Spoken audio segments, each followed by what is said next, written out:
You studied English for years. You filled workbooks. You memorized grammar tables. You passed tests. But when someone speaks to you in English, your mind goes blank. The words disappear. And you think, why is this still so hard? So, here is the question nobody asks. What if the problem was never you? Welcome back to Gentle Wisdom.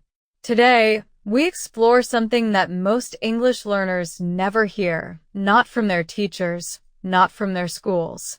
By the end of this video, you will understand why so many people study English for years and still feel stuck, and what you can do differently starting today. So let's get into it. Lesson 1, the grammar myth. Here is the first thing your English teacher probably got wrong. Grammar first. Most schools teach English like a math class. Learn the rule. Memorize the table. Get it right or get it wrong. But here is what most people never learn. No one became fluent by studying grammar charts. Think about how you learned your first language. You did not study verb tenses as a child. You listened. You tried. You made mistakes. And slowly, the patterns became natural. Research in language learning suggests that fluency comes from exposure and use, not from memorizing rules first. Carol Dweck, a psychologist who wrote Mindset, found something important. People who believe their ability is fixed, who think they are either good at English or not, give up more easily when things get hard. But people who believe they can grow through effort, they keep going. And they improve. Your English is not broken. Your method is.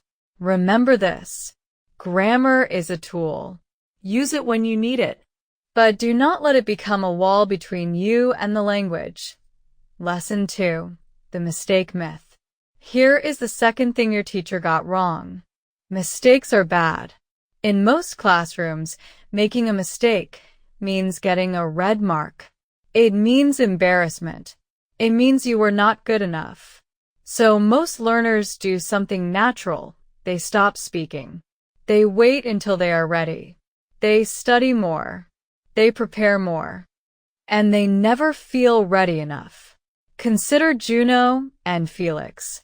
Juno studied English carefully for 3 years. She rarely spoke unless she was sure she was right. She corrected every sentence in her head before saying it.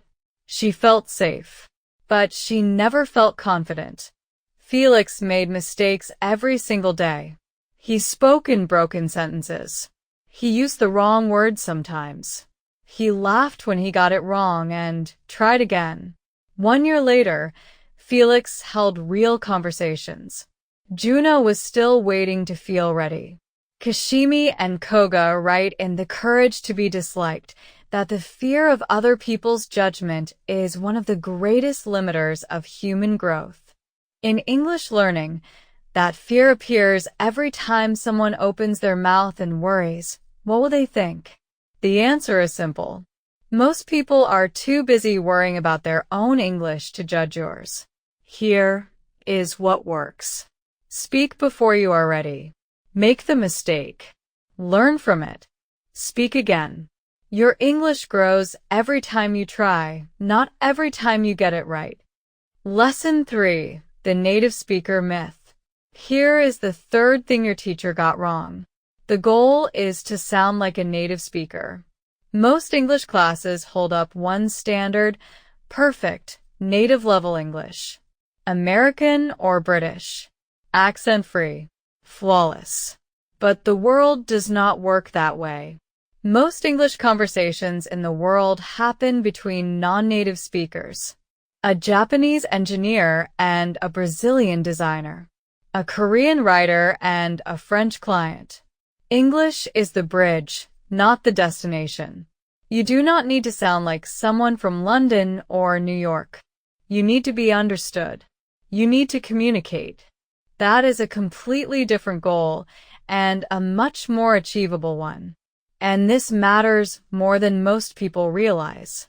The pressure to sound perfect is one of the main reasons people freeze when they speak. They are not afraid of the language. They are afraid of not being good enough. Let that standard go. You are not trying to become someone else. You are becoming a version of yourself who can connect with the world. And that version is closer than you think. 2 futures. Picture Juno 5 years from now. She is still waiting to feel ready. She has studied more grammar. She knows more vocabulary. But she still does not speak freely. English remains something she studies, never something she lives. Now, consider Felix. 5 years later, he spoke badly for months, then less badly, then naturally. His English is not perfect, but it is real. It is his. And it opens doors that would otherwise stay closed. Same starting point, different methods. 5 years from now, which version of you will exist?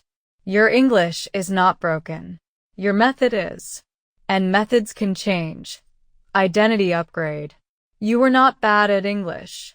You were taught in a way that did not work for you. That is not your failure. That is simply a fact. And facts can change.